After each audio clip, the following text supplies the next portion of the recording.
A gente tem nesta terça-feira vários assuntos para colocarmos sobre a mesa. Entre eles, eu queria começar com você, Flávio, porque há uma guerra aí, guerra entre aspas, evidente, mas é uma troca de insinuações, de farpas entre Palmeiras e Internacional.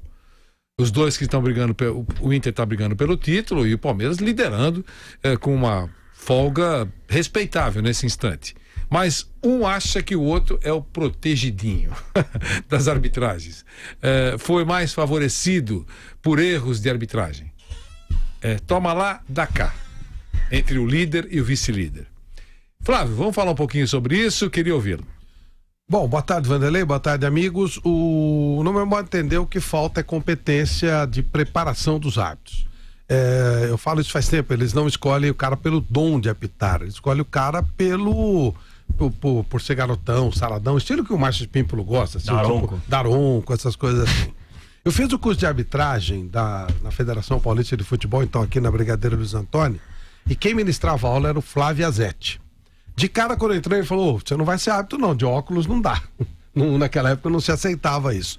Hoje você com lente pode, naquela época não, nem com lente.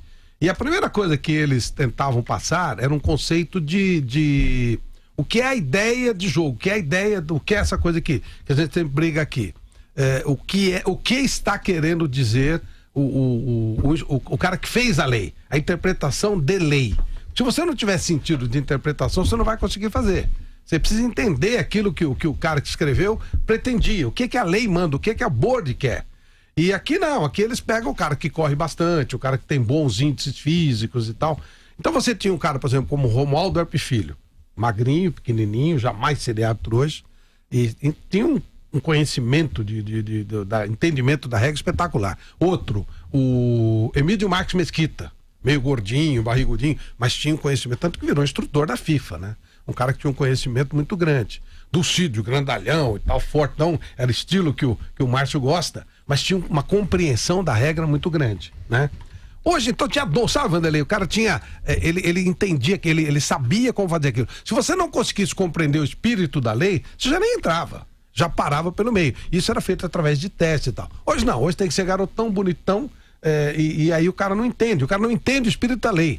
Os caras, os árbitros aqui do Brasil, quase todos, eles são burros nesse entendimento. Estou dizendo que eles sejam burros como pessoas. Sim. Eles são burros, eles não têm o entendimento. Como eu falo, o jogador brasileiro quase sempre é muito burro taticamente, porque ele é chapado, ele é quadradinho, ele não consegue entender o jogo como um todo, que é um coletivo, não é uma coisa individual. Então o árbitro, ele não tem o espírito, ele não entende o espírito da lei. Então ele é chapado, ele olha assim e fala assim: se o cara tiver com a mão um pouquinho afastada do outro, tem que marcar. E marca, é burro. O cara não consegue perceber que é um movimento natural, aquela coisa toda que o doutor Pagura vive falando. Então não tem protegidinho, tem incompetência generalizada, muitos deles são medrosos, então quando o cara joga em casa, ele tende a ser favorecido. É isso que eu vejo, tanto de um lado como de outro. Eles não têm nem competência para ser desonestos. Que até para você ser desonesto, você precisa entender a regra, a norma, é você aplicar o espírito a favor daquele que você quer favorecer. Não, nem essa competência eles têm. Eles não conseguem nem entender como é que funciona o espírito da lei. Fausto Favara, queremos ouvi-lo.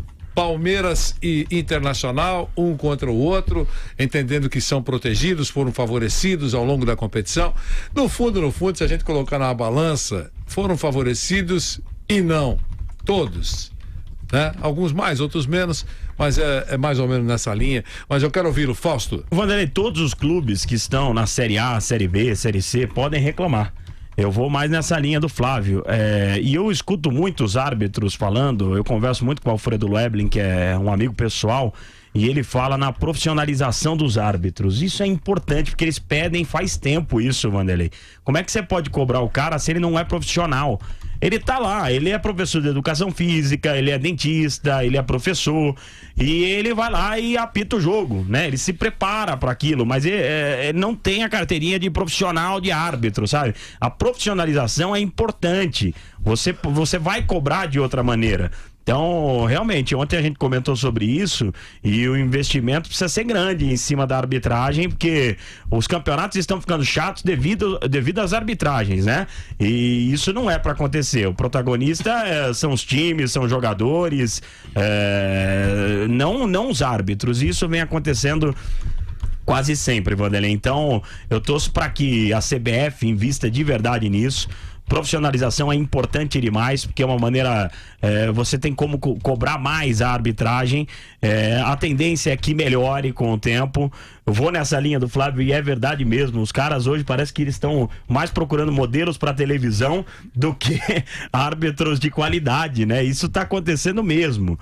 Então vamos torcer para que a arbitragem melhore, porque com relação a reclamações, Vanderlei, Inter, Palmeiras, Corinthians, Santos, todos os times vão reclamar, Série A, Série B, Série C. Enquanto não existir realmente um preparo melhor na arbitragem brasileira, a coisa vai ficar feia. Então, isso que você abordou, o Daniel vai falar, mas eu só queria entrar nessa linha que você falou, de torná-los profissional, que seria o ideal, a gente sabe disso, porque há uma diferença cavalar, desproporcional entre a preparação dos atletas, né? A vida dos atletas, o salário que eles recebem, enfim, a estrutura que eles têm à disposição, quando se trata de avaliar o que é oferecido ao árbitro, né? O cara é corretor de imóveis, ele vai vender o imóvelzinho dele lá, bacana, para viver a vida dele, tem um reforço financeiro quando apita, lógico, recebe uma taxa, mas o emprego dele mesmo é o de corretor. E olha a mistura de informações, Vanderlei. O cara teve um problema, corretor de imóvel, teve um problema, ele vai ter que focar num clássico no final de semana.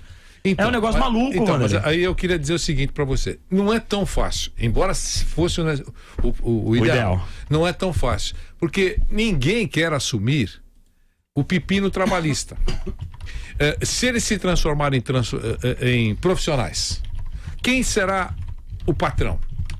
A federação? A CBF? Que eles ficam todos com o pé atrás porque eles não querem ter problemas trabalhistas. Não, vamos fazer o seguinte, vamos contratar o sindicato ou uma associação e a gente terceiriza. É mais fácil. Terceiriza. Mas e aí? E a associação? Como é que vai funcionar? Enfim, tem uma série de obstáculos. É complexo, né? É complexo. O ideal é que ele pudesse ter a mesma preparação física que tem o jogador, a mesma estrutura. Que tivesse um clube, né? Um clube, na verdade, o CT, né? O CT dos árbitros. Aí isso teria que existir em todos os estados brasileiros. Enfim, não é uma coisa simples. É o ideal, mas o mundo real coloca uma série de obstáculos. Talvez os sindicalistas dos árbitros, né? As associações têm até soluções, boas soluções que eu não tenho aqui para colocar sobre a mesa. Mas eu reconheço que não é uma coisa fácil. E estão em desvantagem nesse jogo os árbitros. Sem dúvida, estão em desvantagem. Daniel Lian, queremos ouvi-lo. Mas aí é nesse ponto daí da profissionalização que ele teria o tempo integral para se dedicar à profissão. Como os jogadores se dedicam integralmente aos clubes e à preparação física, etc e tal, os árbitros também teriam com essa profissionalização. É claro que... Olha, só te cortando, Vanderlei, os árbitros às vezes não usam os patrocinadores da CBF na camisa, enfim. Não é usado isso? É usado. Tá vendo como tem maneira de arrecadar dinheiro? Mas esse é o chamado direito de arena, né? Direito de imagem, né?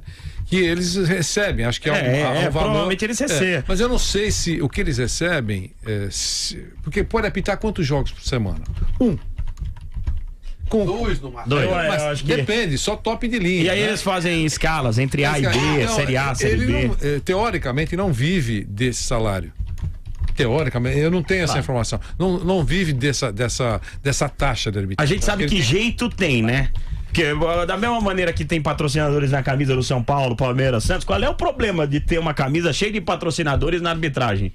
O problema é que também é complicado. Olha como é. Eu pensei no jeito, mas também pensei na cabeça do patrocinador. Você já imaginou aquele árbitro cria uma polêmica? Olha a marca do cara no árbitro. Atrelar a imagem. Crefisa, por exemplo. É complicado. Entende, né? É complicado. É complicado. Banco E aí, Inter, você mete claro, na banca, e às vezes o patrocinador pode ser atrelado a um determinado clube, enfim. Só se for especificamente para os árbitros. Agora... a profissionalização, claro que seria o caminho ideal, né? Mas até o sindicato, você citou aí a questão do sindicato, é um trabalho até que, digamos, entre aspas, insalubre, né? Porque o árbitro, ele sofre pressões, muitas vezes até agressões, xingamentos, então também às vezes pode se tornar aí um trabalho insalubre. Em relação às reclamações aí de Internacional e Palmeiras se cutucando, bom, há pesos e também medidas. O Internacional acabou sendo prejudicado contra o Santos, no jogo contra o Santos, por exemplo, no Campeonato Brasileiro, mas foi favorecido no jogo contra o Vitória, quando deram um gol, na verdade uma penalidade fora da área, marcada 2 metros fora da área. Também na partida contra o Corinthians fez um gol impedido. Então o Inter foi bem favorecido também nesse campeonato. E todas as equipes são favorecidas e também prejudicadas. O problema é que algumas são mais, outras menos, mas não dá para mensurar isso daí.